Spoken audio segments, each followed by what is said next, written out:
Hello बच्चों, इस video में आपको पढ़ाने जा रहा हूँ MP board class 8 science model question paper set number 4 1 2 3 set और प्रीवियस ईयर मैंने आपका ऑलरेडी एक्सप्लेन किया है। अगर आप चैनल पर विजिट करेंगे तो आपको वीडियोस पे और प्लेलिस्ट पे आपको आसानी से अवेलेबल हो जाएंगे, आप उनको देख सकते हैं। ठीक है ना। ये हिंदी और इंग्लिश दोनों मीडियम के लिए हेल्पफुल है, क्योंकि हिंदी मीडियम के जो बच्चे हैं उसके साथ साथ देखिए मैंने पीडीएफ में पूरा का पूरा हिंदी भी इंक्लूड किया है और साथ ही साथ इंग्लिश भी इंक्लूड किया है। ठीक है ना। तो बच्चों, आपको करना क्या है कि अगर आपको ये वीडियो हेल्पफुल लगता है तो वीडियो को लाइक करना है, चैनल को सब्सक्राइब करना है, अपने दोस्तों के साथ जरूर शेयर करना है। ठीक है ना। तो चलिए बच्चों, बिना किसी देरी के वीडियो को स्टार्ट करते हैं। सबसे पहले हम जानते हैं कि हमारा एग्जाम का पैटर्न कैसा होता है। हमारा एग्जाम का पैटर्न, जैसा हमारा एग्जाम हम जानते हैं 60 मार्क्स का होता है। 60 मार्क्स में से जो हमारा मेन जो होता है 10 मार्क्स का ऑब्जेक्टिव टाइप क्वेश्चन होते हैं, 12 मार्क्स का वेरी शॉर्ट टाइप क्वेश्चन होता है, लॉन्ग टाइप क्वेश्चन 18 मार्क्स का होता है। और अगर बात करें किसकी, अगर लॉन्ग की बात करें तो लॉन्ग हमारे 4 क्वेश्चंस होते हैं जो कि हमारे 5 मार्क्स के होते हैं। ठीक है। जो आपका एग्ज़ाम 24 से होने वाला है, ये वो इस एग्ज़ाम के लिए मोस्ट इंपॉर्टेंट है। अगर आप ये सारे के सारे क्वेश्चंस पढ़ लेते हैं तो मैं इसकी आपको गारंटी देता हूँ कि कुछ क्वेश्चंस आपके यहीं से फंसने वाले हैं। ठीक है ना। और जो हमारा टाइम होता है 2 आवर 30 मिनट का होता है बच्चों। कितना होता है? 2 आवर 30 मिनट का, क्योंकि मॉडल पेपर ही मोस्टली ये बताता है कि मोस्ट इंपॉर्टेंट क्वेश्चंस कौन कौन से हैं। ठीक है ना। चलिए बच्चों, तो पहले क्वेश्चन से देखते हैं। जैसे कि हम जानते हैं मल्टीपल चॉइस क्वेश्चन यहाँ पे लिखा है 1 to 5 मल्टीपल चॉइस क्वेश्चन हमारे 5 मार्क्स के पूछे जाते हैं। मल्टीपल चॉइस क्वेश्चन का मतलब होता है टिक द करेक्ट ऑप्शन वाले, और 5 मार्क्स के हमारे फिल इन द ब्लैंक होते हैं। तो अभी पहले हम मल्टीपल चॉइस क्वेश्चन देख लेते हैं। पहला नंबर क्वेश्चन क्या बोल रहा है? The correct statement about the organic manure is. इसका हिंदी में मतलब क्या हो जाएगा? कार्बनिक खाद के बारे में सही कथन कौन सा है? तो आपको ये देखिए यहाँ पे ऑप्शन लिखे हुए हैं। तो नंबर 1 क्या हो जाएगा? It increases the water holding capacity of the soil. इसका हिंदी मीनिंग क्या निकल के आता है? यह मिट्टी की जल धारणा क्षमता को बढ़ाता है। जल धारण क्षमता जो होती है उसको मिट्टी को बढ़ाता है। दूसरा क्या है? It increase the number of friendly bacterias. ये नंबर ऑफ फ्रेंडली बैक्टीरियाज को भी इंक्रीज करता है। यह मित्र बैक्टीरिया की संख्या को बढ़ाता है। ठीक है ना, ये बोल रहा है। और इसमें अब सी नंबर पे क्या बोल रहा है कि यहाँ पे बोल रहा है कि both statement A and B are correct. जो दोनों स्टेटमेंट है वो दोनों को दोनों करेक्ट हैं। ओनली द स्टेटमेंट वो ए इज करेक्ट, केवल ए नंबर करेक्ट है। तो इसका राइट आंसर क्या हो जाएगा बच्चों? सी नंबर हो जाएगा। Both A and B are correct. जो ए एंड बी जो दोनों हैं वो क्या हैं? प्रॉपर तरीके से करेक्ट हैं। ठीक है। चलिए नंबर 2 देख लेते हैं। What is necessary for burning. Burning के लिए क्या मोस्ट इंपॉर्टेंट है? तो ये क्या हो जाएगा बच्चों? अब आप पहले इसका दहन के लिए क्या आवश्यक है, अगर कोई चीज़ जलानी है तो उसके लिए क्या आवश्यक चीज़ें पड़ जाती हैं। तो यहाँ पे ऑप्शन है oxygen, carbon dioxide, water and nitrogen. तो इसका राइट आंसर क्या हो जाएगा बच्चा? इसका राइट आंसर हो जाएगा हमारा ऑक्सीजन। देखिए जो हिंदी मीडियम के बच्चे हैं उनके लिए भी ये हेल्पफुल है, क्योंकि देखिए यहाँ पे हिंदी भी लिखा हुआ है, साथ साथ इंग्लिश भी लिखा हुआ है। ठीक है। चलिए क्वेश्चन नंबर 3 देख लेते हैं क्या बोल रहा है। Which of the following characteristic is important for a wild life sanctuary. ठीक है ना। अब देखिए इसका हिंदी क्या है? वन्यजीव अभयारण्य की कौन सी विशेषता महत्वपूर्ण है? ठीक है। तो इसमें 4 ऑप्शंस दिए हुए हैं। चलिए इसका डायरेक्टली आंसर्स देख लेते हैं। तो इसका क्या होना चाहिए? इसका आंसर हो जाएगा हंटिंग इज स्ट्रिक्टली प्रोहिबिटेड। जो शिकार करना है वो पूरी तरीके से बैन होना चाहिए, बंद होना चाहिए। ठीक है। क्वेश्चन नंबर 4 देख लेते हैं बच्चों।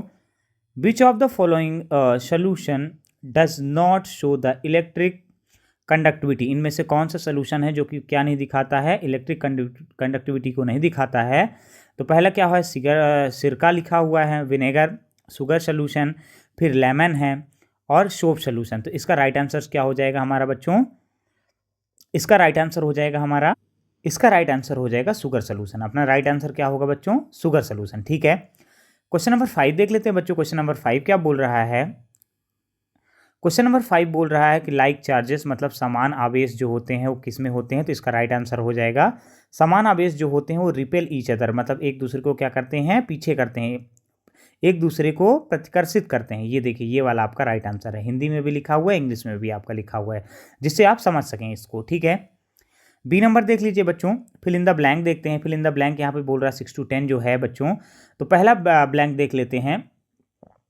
All alcohol is produced with the help of. जो एल्कोहल होता है प्रोड्यूस होता है किसके मदद से? तो ये क्या होता है? यीस्ट होता है। यहाँ पे लिखा हुआ है इसका राइट आंसर। एल्कोहल का उत्पादन डैश की मदद से किया जाता है। तो हिंदी वाले बच्चे यहाँ पे लिख देंगे और इंग्लिश वाले बच्चे यहाँ पे मेंशन कर देंगे। ठीक है। चलिए सेकंड नंबर क्वेश्चन देख लेते हैं। 7 नंबर क्वेश्चन क्या बोल रहा है, इसको थोड़ा सा मैं इरेज कर देता हूँ, ये टेढ़ा हो गया है।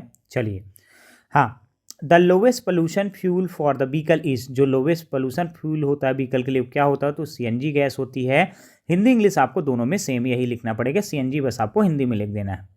तो वाहनों के लिए ये सबसे कम प्रदूषण वाला ईंधन है, तो क्या है, सीएनजी है। ठीक है, नंबर 8 देख लेते हैं बच्चों। नंबर 8 क्या बोल रहा है, before burning the wood it is necessary to heat it's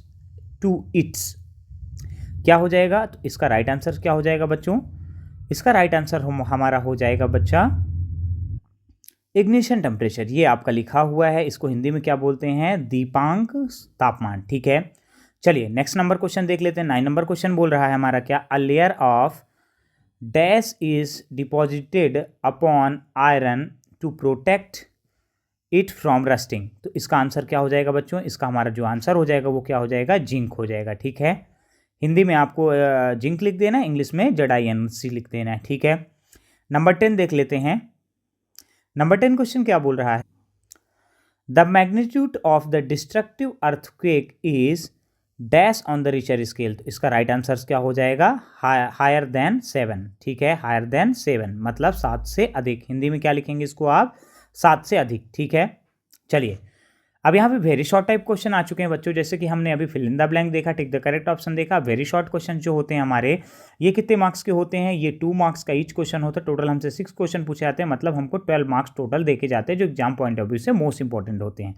तो आपको चलिए देखना है पहला वाला क्वेश्चन क्या बोल रहा है। 11 नंबर क्वेश्चन है, classify the following disease as a bacterial और वायरल, जैसे cholera, tuberculosis, measles, polio, typhoid, hepatitis, इनको आपको क्लासीफाई करना है। किस में क्लासीफाई करना है, कि जो बैक्टीरिया वाले होते हैं और जो बिना बैक्टीरिया। तो यहाँ पे देखिए क्लासीफाई करके लिखा हुआ है, बैक्टीरियल डिसीज जो होती हैं, बैक्टीरिया जनित रोग होते हैं, तो क्या हो गया हमारा कोलेरा हो गया पहला। ठीक है, फिर ट्यूबरक्लोसिस हो गया और टाइफाइड हो गया। वायरस डिसीज जो होती हैं, वायरस जनित जो रोग होते हैं, तो मीसेस हो गया, पोलियो हो गया और हेपेटाइट ए हो गया। ठीक है, चलिए 12 नंबर क्वेश्चन देख लेते हैं। यहाँ पे क्वेश्चन नंबर 12 आ चुका है, ये देखिए क्वेश्चन नंबर 12 है, where is the natural gas found in India, write the names. Natural gas कहाँ पे पाई जाती है इंडिया पे, आपको नाम लिखना है। तो natural gas in India found in Assam, Gujarat and Maharashtra, मतलब किन किन जगहों पे पाई जाती है, भारत में प्राकृतिक गैस आसाम, गुजरात और महाराष्ट्र में पाई जाती है। ठीक है, क्वेश्चन नंबर 14 देख लेते हैं। क्वेश्चन नंबर 14 क्या बोल रहा है, in which female reproductive organ does the embryo get embroidered। ठीक है, तो इसका राइट आंसर क्या हो जाएगा, यूट्रस। बस आपको इतना लिख देना है, आपको डायरेक्टली आंसर मिल जाएगा। हिंदी में क्या लिखेंगे, गर्भाशय। ठीक है, अब देखिए 15 नंबर क्वेश्चन क्या बोल रहा है, डिफाइन द एडोलसेंस। एडोलसेंस को आपको किशोरावस्था को आपको क्या करना है, डिफाइन करना है। इसका आंसर क्या हो जाएगा बच्चों, adolescence is the period of transition from childhood to adulthood marked by physical and emotional changes. ठीक है, इसको हिंदी में देख लेते हैं। किशोरावस्था बचपन से वयस्कता तक की ओर संक्रमण की अवधि है। ठीक है, जिसमें शारीरिक और भावात्मक परिवर्तन होते हैं। ठीक है, क्वेश्चन नंबर 16 देख लेते हैं बच्चों। 16 नंबर क्वेश्चन क्या बोल रहा है, give 2 examples where applied force change the shape of an object. ठीक है, तो आपको एग्जाम्पल बताने हैं। तो ये पहला नंबर क्या हो जाएगा, प्रेसिंग अ रबर बॉल, जो रबर के गेंद को दबाना। नंबर 2 हो जाएगा stretching a rubber band, rubber band को क्या करना, खींचना। समटाइम्स क्या होता है, a cracking sound is heard while the taking off a sweater in winter, explain. ये हमारा नेक्स्ट क्वेश्चन है बच्चों। ये हमारा जो नेक्स्ट क्वेश्चन है कि मतलब क्या बोल रहा है, ये 16 के बाद यहाँ पे 17 होना चाहिए, सॉरी बाय मिस्टेक से ये चेंज हो गया है। तो देखिए यहाँ पे जो 17 है तो क्या होना चाहिए, समटाइम्स अ क्रैकिंग साउंड, कभी कभी क्या होता है कि एक क्रैकिंग साउंड हमको सुनाई देता है जब हम क्या करते हैं, स्वेटर को निकालते हैं, जैसे अपने बॉडी से स्वेटर को निकालते हैं तो ऐसे क्रैकिंग साउंड एक सुनाई देता है। तो इसका आंसर क्या हो जाएगा, इसको देख लेते हैं। This happened due to the static electricity as the functions between the sweater and the body generates the electric charges. ठीक है, अब देखिए इसको हिंदी में देख लीजिए। यह स्थिर विद्युत के कारण होता है क्योंकि स्वेटर और शरीर के बीच घर्षण से विद्युत आवेश उत्पन्न होता है। ठीक है, चलिए इलेक्ट्रिसिटी एज अ फ्रिक्शन, ये इसको मैं एक बार फिर रीड कर देता हूँ। This happen due to the static electricity as a frictions between the sweater and the body generates the electric charges. ठीक है, चलिए अब नेक्स्ट क्वेश्चन देखते हैं क्या बोल रहा है। क्वेश्चन नंबर 17 देख लेते हैं। क्वेश्चन नंबर 17 यहाँ पे बोल रहा है, यहाँ से आपके सारे के सारे 3 मार्क्स वाले क्वेश्चन आएंगे बच्चों। ठीक है, चलिए तो क्वेश्चन नंबर 17 से देखते हैं। Why is the use of wood as a fuel harmful, give a reason. मतलब क्या बोल रहा है, ईंधन के रूप में लकड़ी का उपयोग हानिकारक क्यों है, कारण बताइए। अब आपको इसको बताना है। ठीक है, तो चलिए देख लेते हैं। Burning wood produce the smoke and harmful gases that cause air pollution. ठीक है, देखिए दूसरा देखिए, it's lead to deforestation and affect the biodiversity. Third number देख लीजिए, it is an insufficient fuel as produce the less energy compare to the alternatives like LPG and CNG. तो इसको हिंदी में देख लीजिए। लकड़ी से जला धुआं हानिकारक और गैसें, लकड़ी से जलने से धुएं से हानिकारक गैसें निकलती हैं जिससे वायु प्रदूषण होता है। यह वन की कटाई को बढ़ावा देता है और जैव विविधताओं को प्रभावित करता है। ठीक है, यह एक अक्षम ईंधन है क्योंकि यह अन्य विकल्पों की तुलना कम ऊर्जा उत्पन्न करता है। चलिए क्वेश्चन नंबर 18 देख लेते बच्चों। 18 नंबर क्वेश्चन हमारा क्या बोल रहा है, write 3 characteristic of a biosphere reserve. ठीक है ना, बायोस्फीयर रिजर्व की 3 विशेषताएं लिखिए। ठीक है, तो क्या हो जाएगा आंसर देखिए। It protects plant animal and the micro organism in their natural habitat, पहला नंबर हो गया। नंबर 2 क्या हो जाएगा, इट हैज़ 3 जोन्स, पहला क्या है, core zone, buffer zone and the transition zone. ठीक है, थर्ड नंबर देखिए, रिसर्च एंड एजुकेशन की हम बात करें, about the conservation take place here. ठीक, अब इसके हिंदी मीनिंग तीनों के देख लीजिए बच्चों। हिंदी मीनिंग क्या हो जाएगा, यह पौधा जानवरों और सूक्ष्म जीवों को उनके प्राकृतिक आवास में संरक्षित करता है। ठीक है ना। नंबर 2 देख लीजिए, इनमें 3 क्षेत्र होते हैं, मुख्य क्षेत्र, बफर क्षेत्र और संक्रमण क्षेत्र। ठीक है। नंबर 3 देखिए, यह संरक्षण से संबंधित शोध और शिक्षा दी जाती है। ठीक है ना, संरक्षण से संबंधित शोध और शिक्षा दी जाती है यहाँ पे। ठीक है, अब 19 नंबर क्वेश्चन देख लेते हैं। 19 नंबर क्या बोल रहा है, right the difference between sexual and asexual reproduction. आपको डिफरेंस बताना है किसके बीच में, सेक्सुअल एंड असेक्सुअल रिप्रोडक्शन के बीच में। तो इसका आंसर यहाँ पे मिस हो गया है बच्चों। चलिए तो इसको आपको अपने से कर लेना है प्रॉपर तरीके से। ठीक है, चलिए तो अब हम किसको देख लेते हैं, 20 नंबर वाला जो क्वेश्चन है इसको देख लेते हैं बच्चों। 20 नंबर वाले ये मिस हो गया है। अगर आपको कोई दिक्कत होती है, आपको नहीं मिल रहा है ये आंसर आपकी बुक में, तो आप मेरे को कमेंट करके बताइएगा, मैं आपको कमेंट में डाल दूंगा, एक्सप्लेन कर दूंगा। ठीक है, 20 नंबर क्वेश्चन देख लीजिए। Right the physical changes in boys and the girls during the adolescence. मतलब किशोरावस्था में लड़कों और लड़कियों में होने वाले शारीरिक परिवर्तन को लिखिए। ठीक है, तो ये क्या क्या चेंजेस होते हैं यहाँ पे लिखा हुआ है। चेंज इन बॉयज़ क्या होते हैं, लड़कों में क्या परिवर्तन, growth in facial and the body hair. ठीक है। नंबर 2 क्या होता है, नंबर 2 होता है आप डीपनिंग ऑफ द वॉइस। ठीक है, फिर increase in muscle mass. 3 option हैं आपके, ये तीनों होते हैं। और लड़कियों में क्या चेंजेस होते हैं, देखिए डेवलपमेंट ऑफ ब्रेस्ट होता है, फिर वेंडिंग इन हिप्स होता है। ठीक है, फिर नेक्स्ट वाला हमारा क्या है बच्चों, स्टार्ट ऑफ मेंस्ट्रुअल साइकिल। ठीक है ना, ये आपके तीनों के तीनों परिवर्तन गर्ल्स एंड बॉयज़ में होते हैं। बस आप इतना लिख देंगे, आपको 3 मार्क्स आसानी से मिल जाएंगे। ठीक है, चलिए 21 नंबर क्वेश्चन देख लेते हैं। 21 नंबर क्वेश्चन क्या बोल रहा है हमारा, right one example for the given forces. एक एग्जाम्पल बताना है आपको गिवन फोर्सेस पे। तो यहाँ पे आपको सारे के सारे थोड़ा थोड़ा एक्सप्लेन कर दिया गया है। दी गई बलों के एक एक उदाहरण लिखिए। तो ये आपके उदाहरण यहाँ पे लिखे हुए हैं। जैसे मस्कुलर फोर्स की बात करें, मांसपेशी बल की बात करें, तो क्या हो जाएगा, लिफ्टिंग अ बैग, मतलब बैग उठाना। ग्रेविटेशनल फोर्स की बात करें, गुरुत्वाकर्षण बल की बात, तो an apple falling from the tree, एक पेड़ से सेब का गिरना। अगर फ्रिक्शनल फोर्स की बात करें तो क्या हो जाएगा, घर्षण बल की बात करें तो brakes apply in a car के ब्रेक लगना। ठीक है, ये आपका आंसर है। इसको आप इस तरीके से लिखेंगे, आपको प्रॉपर आंसर्स मिलेंगे, नंबर मिलेंगे, ठीक है। 22 नंबर क्वेश्चन देख लेते हैं। What is electro planting, list the applications of the electro planting in the daily life, ठीक है ना। तो इसको देख लेते हैं,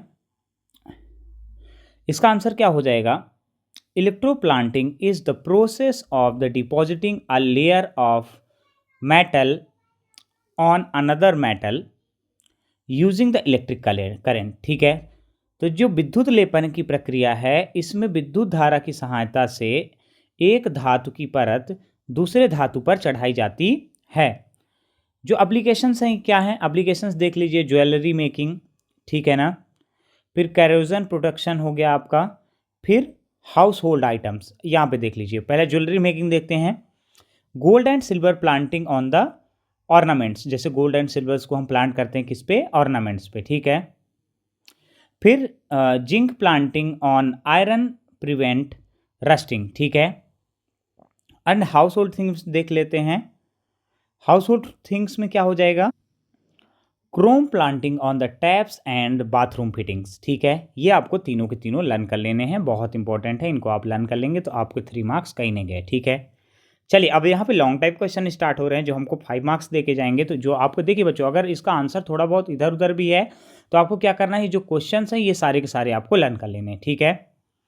चलिए तो देखते हैं क्या बोल रहा है।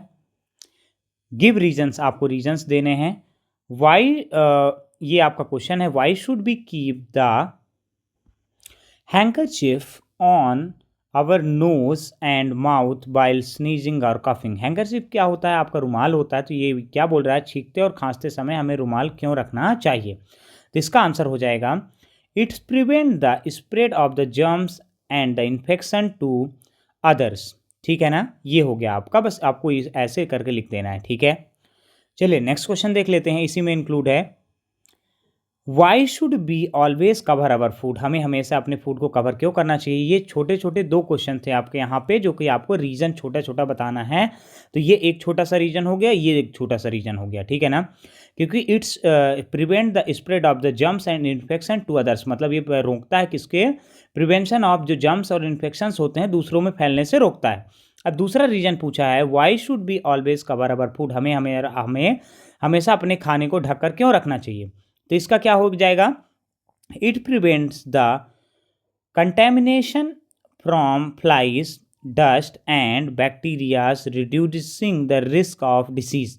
ये 2 क्वेश्चंस थे इसमें, जो कि दोनों आपके लॉन्ग क्वेश्चन में पूछे गए थे। तो आपको कितना नंबर मिल जाएगा इसमें, डायरेक्टली आपको जो मार्क्स मिलेंगे वो कितने मिल जाएंगे आपको, ये आपको 5 मार्क्स दे के चला जाएगा, ठीक है। Which is easier to hold, a kulhad, a glass of tumbler, ठीक है। कुल्हड़ या कांच की गिलास किसे पकड़ना आसान होता है, क्यों, बताइए आप पहले इसको। तो इसका आंसर हो जाएगा, kulhad is easier to hold because it has a rough surface which provides more friction, ठीक है ना।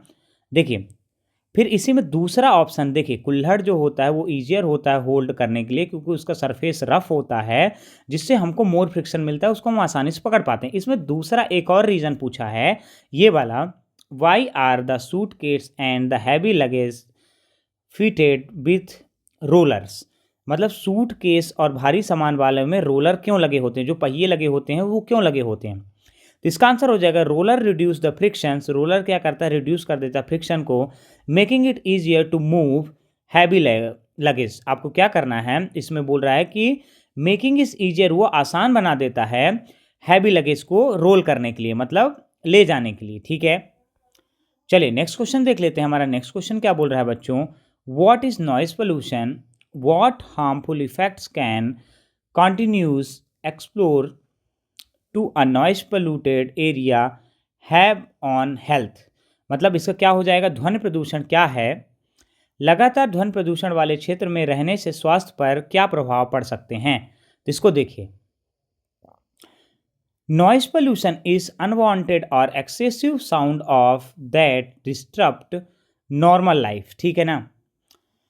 देखिए क्या बोला, noise pollution is unwanted and excessive sound, ये आपका मेन पॉइंट है, दैट डिस्टर्ब्स नॉर्मल लाइफ। ध्वनि प्रदूषण अवांछित और अत्यधिक ध्वनि है जो सामान्य जीवन को बाधित करता है। ठीक है, इसके क्या इफेक्ट हो सकते हैं, हार्मफुल इफेक्ट आप यहाँ पे देखिए, हियरिंग लॉस हो सकता है आपको, फिर क्या हो सकता है, स्ट्रेस एंड एंजाइटी हो सकती है, स्लीप डिस्टर्बेंस हो सकता है। ये सारे के सारे उसके यहाँ पे रीजन लिखे हुए हैं, ये आपको लर्न कर लेना है और अपनी कॉपी में नोट्स टाइप में आप बना भी सकते हैं, लिख भी सकते हैं। ठीक है, चलिए 20 नंबर देख लेते हैं बच्चों,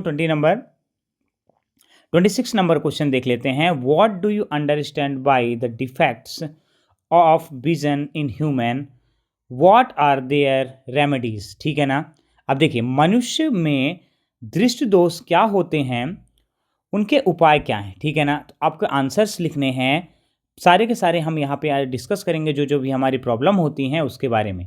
तो देखिए पहले देखेंगे टाइप ऑफ विजन डिफेक्ट्स, तो इसका मतलब क्या निकलेगा, दृष्टि दोष के प्रकार, जो टाइप्स होते हैं उनके बारे में बात करेंगे।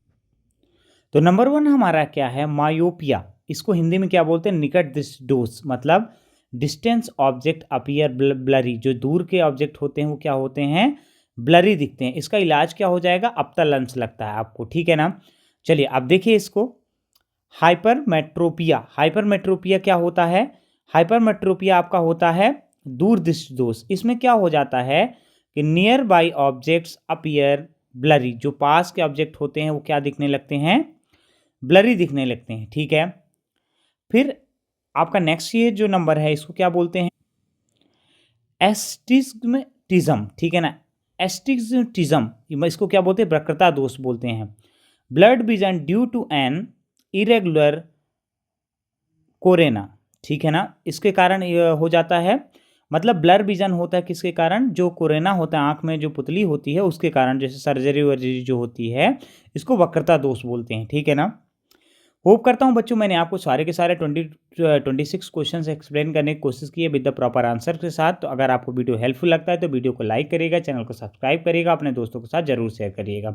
चलिए मिलते हैं आपसे नेक्स्ट वीडियो में।